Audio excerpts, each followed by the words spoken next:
Yesterday, a train called Jaffar Express was attacked in Balochistan. Over 500 passengers faced a terrifying moment when separatist militants took control. Many didn't make it, but those who survived showed something incredible: pure courage in the face of fear. Their stories aren't just about survival. They're about finding strength when everything seems lost. Today, we can learn from them to build our own confidence. One survivor shared how he stayed calm by focusing on a single thought. He told himself he'd see his family again. That small idea kept him going. It wasn't about being fearless. It was about holding on to something bigger than the moment. Confidence isn't always loud or bold.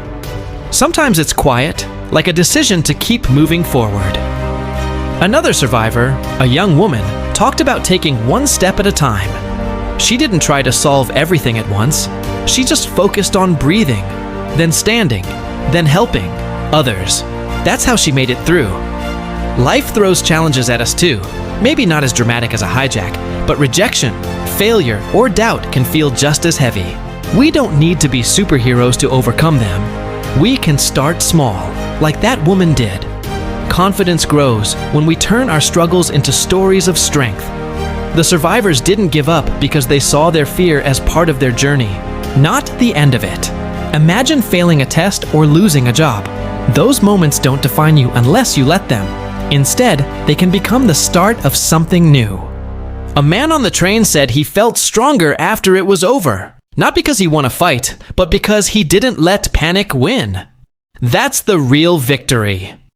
Confidence isn't about never being scared. It's about acting despite the fear.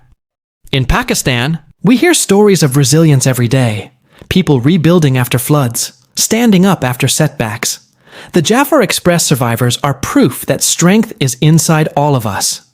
It's not about big gestures. It's about believing you can take the next step. Every time you do, you prove to yourself that you're capable. That's how confidence builds, not in a single leap, but in a series of small, brave choices.